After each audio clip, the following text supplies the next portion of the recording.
you so much for the nice introduction. Yeah, I'm Heinrich Lanthaler, second year PhD student from the University of Modena. And today I would like to talk about you an innovative thin film temperature sensor, Transient, based on Nettle-Gelatin coated substrate. But first of all, let's begin my talk with a little bit of an outline of my today's speech. So today I would like to give you a little bit of introduction of smart textile in general, in particular, unconventional smart textile, and a way to be more sustainable in this still application. And next, I will move on the fabrication process, and I will show you some graphs and plots of the results obtained about either thermal and mechanical characterization we've done so far. Last but not least, I will discuss with you a little bit about the reliability of this sensor and the life assessment we have done with on these sensors as well. And I will conclude with a little bit of an outlook for this device as well. So first of all, I don't know pretty much your background about smart textile in general, but I would like to resume it in this way. So you have to think about a way to, fabricate on top of textiles, all the textiles you can think of, so conventional, wool, cotton, silk, or even unconventional, such as made out of plastics, for instance, PEEK, one of those, even hemp, nettle, and so on. I said fabrication electronics, basically, even with either with wet processing or dry processing as well. To do what? Well, basically everything you also showed in this nice conference. So sensors, devices, circuits, and so on. And today we're going to discuss, I don't know if this is a pointer, a way to fabricate directly on top of the substrate itself, so on top of the fabric itself. At the same time, I would like to show you this graph, which represents, this report actually, the growth expected for the smart textile market up to 2028, which is a little bit steep, I would say.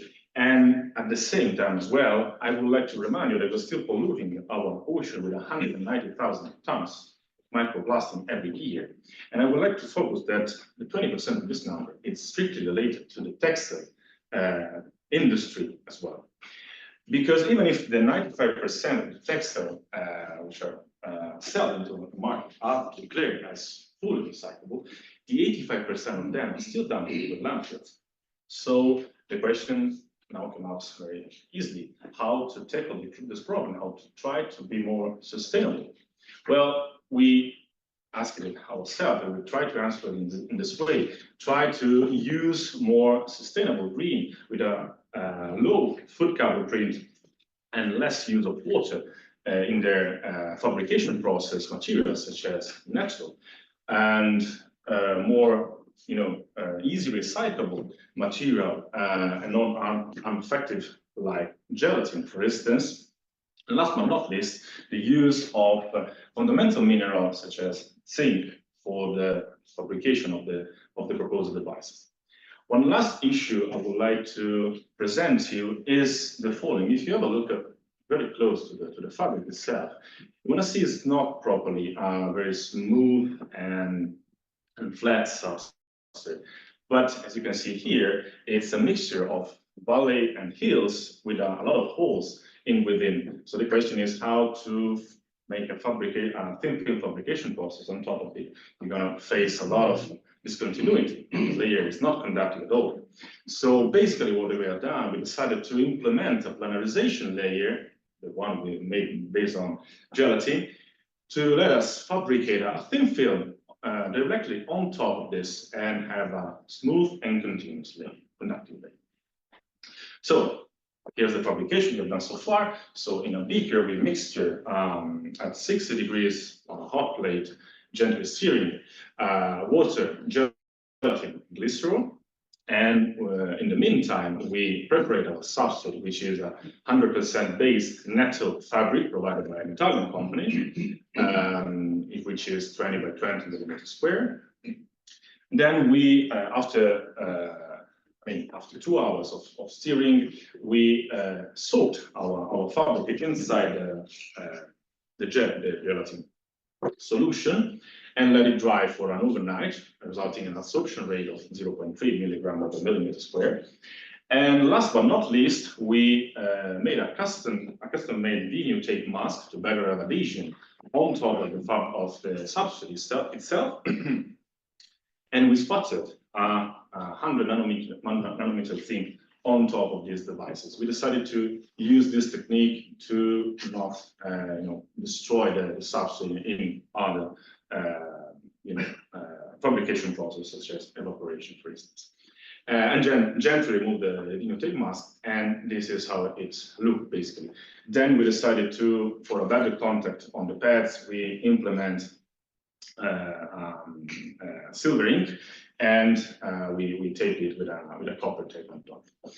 That's the characterization we've done so far. So we decided to test it under 3-cycle temperature from 25 up to 60 degrees Celsius instead of 5 degrees in a climate chamber with a controlled relative humidity at 26%.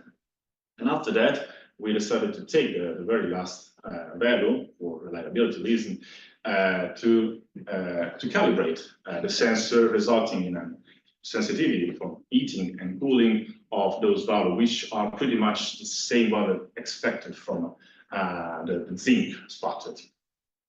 Then we decided to test it under mechanical conditions. So basically, in our lab, we have a custom-made bending machine. We basically double-side tape the presented devices on top of this machine. We wire it with a copper wire attached to the multimeter, and we bend it down 2 millimeters for 1,000 cycles. And that's the following. We basically experience an increase of the static resistance we measure after each cycle of 500 times.